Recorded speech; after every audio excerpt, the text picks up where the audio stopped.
Another video. Still got fire going. Even the ashes are useful. My wifey can use the ashes to make lye for her homemade soap, which is pretty cool. All right, so on to this video. Oh, apologies for the few subscribers I got. If you got the notifications turned on, because I'm sure it's been going crazy. Just turn that off if you want to. I'll still be around later. So this is the boat anchor we got from Missouri. It's supposed to be in the grade A, 4.8, 30-day warranty, ready to run, all that crap. Still got the, where'd it go? The cylinder tag they put on there for the warranty. I emailed them last Friday about this boat anchor, emailed them Saturday. Contacted them through PayPal, haven't heard nothing back, so I'll be disputing this.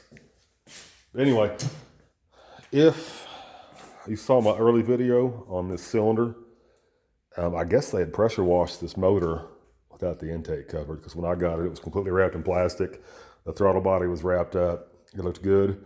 So all I did when I got it was unwrap the plastic, pull the intake off, throw the lift straps and stuff on it, and put it on the engine hoist and forgot about it. I didn't even look down the intake ports, which I should have, and said something then.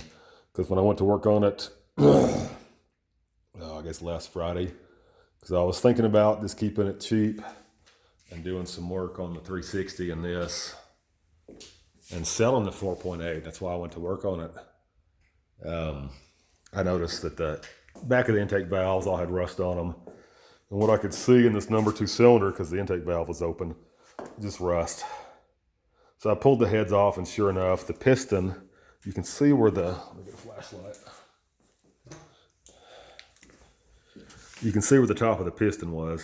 Ooh, that's not good. Do some indirect light, there we go. So the top of the piston was about here. And you got some, this is ring marks right here. And that dude had been full of water, and I didn't know it, and it eventually evaporated. And all we had was crusty, ugly rust all through here. So you can see it's pitted.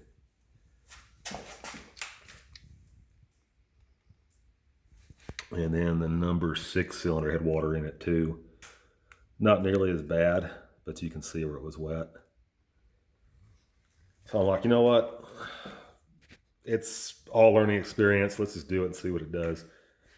So what I did is I blew out the loose chunks with some high pressure air first, dropped the cylinder down to the bottom of the bore. Then I went after it with some 150 grit sandpaper I had laying around. Oiled it with some WD-40 and just went after it. And then I'd wipe the cylinder out with some brake cleaner, get the big chunks out. Then I moved to some 220 grit I had laying around. Same thing, WD-40 the sandpaper. Went after it horizontally and vertically, because your crosshatch pattern is generally horizontal for the oil control. Then I went to 800 because I didn't have anything in between 220 and 800 to use. And same difference. Sprayed it down with brake cleaner every now and then, wiped out the big chunks. Finally went to some 1000 grit. I worked on it for about an hour with WD-40 brake cleaner and sandpaper. And that's what we got now. If you've worked on any of the old school stuff, the carb stuff, then you've seen the big ridges you get right here between where the top of the ring hits and the piston. You can have huge ridges in there.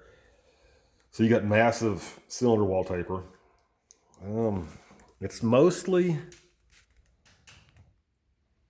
certainly isn't pretty, but I think we have enough surface left that I can go ahead and run it and just see what happens.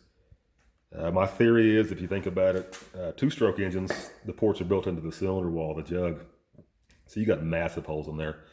And that's why they pin the pistons so the rings will stay in one place. They won't rotate around the piston as it's traveling up and down the bore. So my theory is, and it could be idiotic, if it'll work on a 2-stroke, then it'll work on this.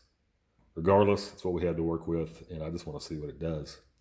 So there is your Lobuck Country Boy Red Billy rusted cylinder repair. Hope you enjoyed that one.